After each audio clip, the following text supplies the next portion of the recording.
Hello, I'm Ramie. And I'm Beth.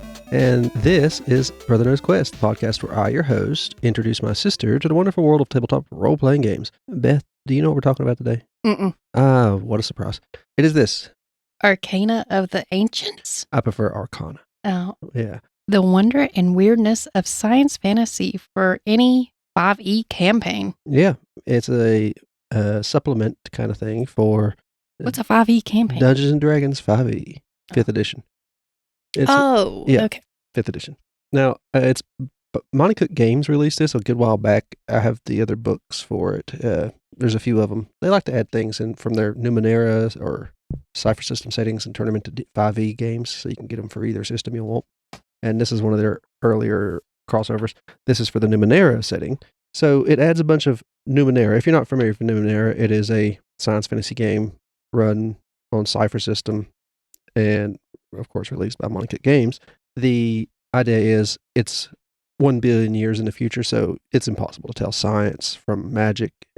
People, humans that are still around somehow, are just finding these ruins from ancient civilizations and all that. Arcana of the Ancients has another way. It has a way of adding that to D&D, as in there's a mage. It's not just a campaign. It is a lot of resources to add into your game, even if you don't want to use their science fantasy style stuff. Their story, you could just add the stuff into your game. But there's this lady mage who's been going to this mountainside that has... People don't go near it normally because all this weird stuff happens to them, even in a world full of magic like D&D. This is just too weird for people to get near.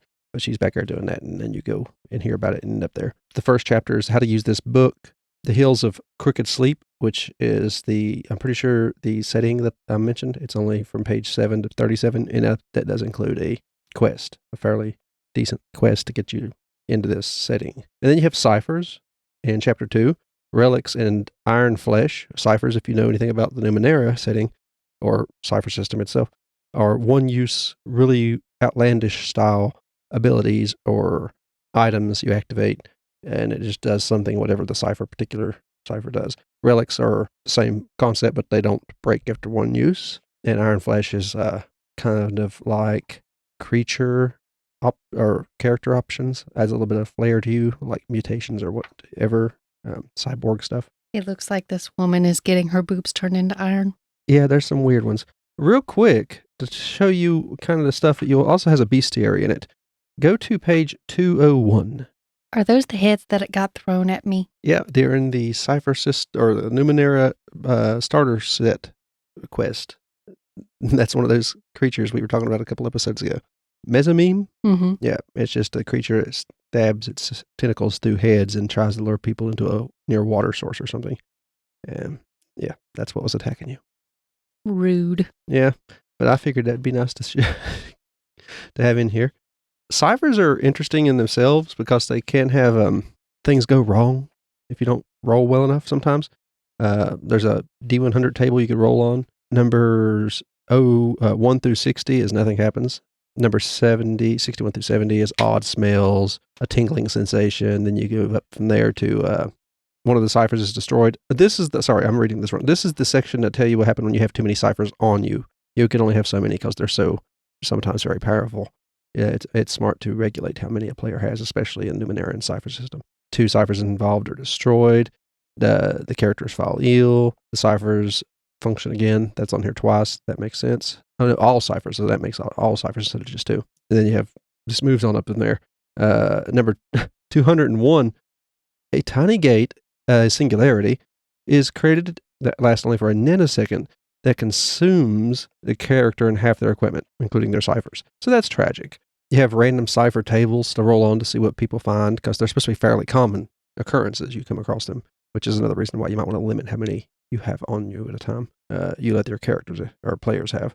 It goes just, there's so many different tables. Cipher table 1 and 2, each with 100 rolls on them. Relics go to another 100 table, 2 100 roll tables. Here's some of the interesting little knickknacks and doodads. You have a cipher of Ecstasy Paralyzer, which is something you might not want to use at a random group, but if it's a group of friends who are cool with it, a handheld device that has several obvious control points on its outer surface. When activated, as your action, it fires a beam of energy that strikes one target within a 120-foot range. On a failed DC of 13 wisdom saving throw, the target's mind is overwhelmed with pleasure.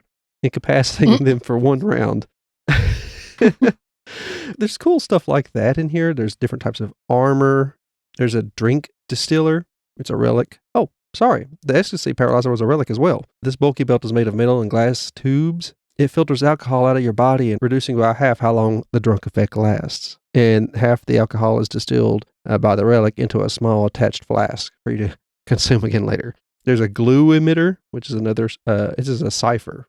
I want a worm-off. One of those creatures? Mm-hmm. Yeah, there's a lot of weird creatures in there. A thuman.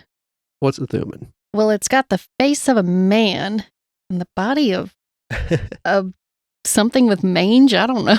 Looks like a large hound. Okay. Leathery flesh is covered in short hair except for a longer tuft at the top of its head. It's got a mohawk. Oh, that sounds great. They look pretty creepy. Yeah, I would say so. They seek the company of humans. So they're pets. I think I've seen someone use one of those in a Numenera game. They had a character that was close to animals, kind of like a druid. There is some interesting ciphers in here, like machine control implant. But I don't need to explain what that does. It lets you control machines. You have a liquid sword, liquid armor, which sounds cool. You could find a lot of oddities. Cipher had oddities, or Numenera had oddities as well, so they carried that over. Odd things that doesn't really change anything for the game itself. It just adds an odd thing into the game. Like a candle that never runs down, which in D&D can be handy. Goggles that tint everything green, if you want to play Fallout. A small jar of black paint that refills itself each day. Some of these things can be useful, but not game-changing unless you play it just the right way. Really creative characters can find a way to use it. A brass device with nested circular plates that rotate and click, so it's a fidget device if you ask me. A feathered hat that occasionally makes bird noises. A comb that grows when used. Oh, sorry, that glows. I was thinking of your... Oh, okay. Yeah, there's so many different cool things you can find in this book.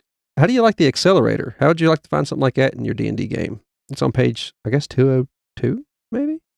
Hold on. Or 142? I don't know exactly what page it's on. I accidentally cut that page off. Nope, it's not 202. Okay, well, it's called an accelerator, and oh, wait a minute. it's an ancient artificial intelligence. Oh, there it is. It was just the page right before I was on. Let me tell you, compared to Numenera, the monsters' stats are so much more convoluted for 5e. When you see them side by side, you would know what I'm talking about because I have a bunch of the Numenera cipher system versions of these monsters. They're so simple. Like all the numbers at the top, that's all 2 numbers. That determines their stats, that determines their health, all that. Its weapons are considered magical in 5e. There's a creature in here that is a bunch of tongues. Yeah, there's some weird things that the ancients came up with. Its only motive is to feed and reproduce. It's a near mindless predator that cannot be reasoned with, and once it has successfully injected its larva into a victim, it focuses on feeding for the next few months and no longer attempts to implant anything. Ew. What's it called? Aliopter? Okay, I'll go with that. I don't have it in front of me, so. Aliopter. Okay. Look at page 147 and 146. What do you think of those two? And try to give a description when you see them. An icicle? I don't know. An icicle with an earring? It looks like stalactite with a ice ring puncturing it halfway through the middle and going up over its head like a halo. It's a plant. It's a, what's it called? A stone? It's a monolith. It looks like a monolith. Okay. Astrophan monolith? I've got half that cut off. I can't read it. I'll take pictures of these before I hand you the book. Yeah, you got it. Okay. I have no idea what the toad is on the other page. Eric Frog. Okay. I see the word frog, and that's all I can see in the picture of the frog. Yeah. For something of a more somber note, look at 149. I tried to describe the monolith, but I didn't describe the frog. Think of a big blue toad. It looks happy to see you and probably eat you. Monkeys. Yes. With the beast coat handtails. Infiltrator. Mm-hmm. Yeah. It's a automatron, but with bowl cuts. Yeah. Bowl haircut. Ew. It's basically an automatron monkey holding its child. It hasn't just got 2 hands and 2 legs. Its tail has also got a hand Then on you it. turn the page and there's this lumpy, nasty thing called a blood barm. Explain what that looks like. It's lumpy and gross. It looks like a bunch of blisters or pimples just on a llama or something. What is its ability or something? Tell us the name, perhaps. Blood barm. Okay, I thought you just made that word. Oh, no. That's its name. It doesn't have head or eyes. It looks more like a type of maybe fly trap. Oh. A Um, lot of these, I can see why people in a D&D setting would not want to approach this hillside or mountain because of these things that just kind of come out of it. These bubbles are filled with liquid and hard seeds, some dark green or gray to crimson. Okay. Oh, wait, no, I was reading the same sentence. Hold on. The sacs swell with tiny unborn barms. The sacs, when the young are close to hatching, can grow half as large as the barm itself. Well, that's inconvenient. They are not aggressive unless their young are threatened. If a flock of barms and their young are located in or near a site the PCs need to access, they might attack. They're gross looking. I don't like them. I can't blame you at all. 157 has a cool thing. It's called a cut it. It's a sphere that has segments of it that move about, kind of like a lot of things you would see in any new sci-fi movie or show. It shows random images of face, but never the same one twice, and sometimes random scenes of odd objects. It also has sounds also constantly trickle from the sphere, tinkling or booming or cacophonous or melodic, familiar or utterly alien, just random sounds. A lot of people confuse them with oddities until they hop up and start. It follows them around unless it's destroyed or driven away. And of course, it makes all this noise. You might not want that, or just be unnerved to fall asleep near it. One of Numenera's scarier creations is on page 170, Beth. Oh, I just turned to that. Yeah, the Dread Destroyer. These things are like final bosses in their campaigns sometimes.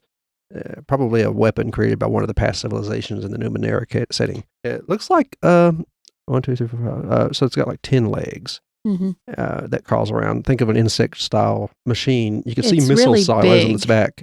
Yeah, it's very long. It's designed like an insect, and it crawls on all those legs. Got 3 segments in the middle, and the last segment is a long abdomen, I would call it, with all these missile silos sticking. It's a war machine. It just stomps nearby opponents and with its gigantic legs. Oh, they have organic brains, so they're hybrid constructs. It can also swim. Think of the Tarrasque, I would say, which is D&D's big bad. Look at page 191. We're just lifting off cool creatures, but I recommend you get this just because of if you're still playing 5e, and according to Wizards, you'll be able to use this. Barbed wire? Yeah, you'll be able to use this book with the new edition of D&D coming out because they say they're so similar. I'll wait and see how that goes before I buy into that. What do you think of this horse that's shaped like barbed wire? It looks like a metal... That's supposed to be a horse? It looks like a horse to me. It looks like a bunch of wadded up barbed wire with some razors. It's called a Jurlisk, Jurlisk. I have no clue how Yeah. to pronounce that. There's also a big dinosaur-looking creature on the page before that. Yeah. The Jurlisk looks like, I call it a horse. It's shaped like a horse, but think of a wire frame with spikes coming out of its head, its neck, and every joint in its legs. It's basically a nightmare version of those reindeer that sit out in people's yards during Christmas that are just wire frames with lights in them. Brought in from a rip in the fabric of reality by the ancients. Latos, which is on page 195. Another one of those terrifying creatures you don't want to come across. Gigantic and mysterious. They are very rare, found only in the remotest of areas. Some reason the ancients decided to preserve locations inside of these things' heads. They're like spheres that float above their gigantic bodies with a monument or a city inside. Something that would seem like a Time Lord would do. There's a blob with a bunch of eyes, filled with eyes. I don't know what that is. Glaxter? Sounds terrifying, I guess. What does it do? Does it not say? Social blobs. They're friendly. They like botany, social structure, and so on. So they're not necessarily all bad. Not everything in this book is bad. They are knowledgeable and nosy. Oh, that's how they become so knowledgeable.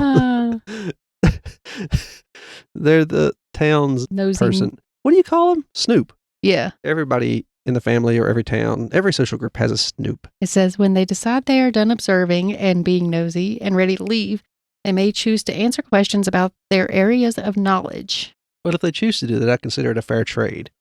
That's all the creatures and stuff I saved because I didn't want to list hundreds of ciphers or relics or creatures. There's a lot of creatures. Yeah, there's a whole lot. And if you just want a monster manual add-on, this would be a good option. And like I said, there's a whole lot. There's a machine steed for a relic, a liquid transfer orb as a relic, which sounds cool. A lore siphon kind of deciphers the yes or no questions from your GM.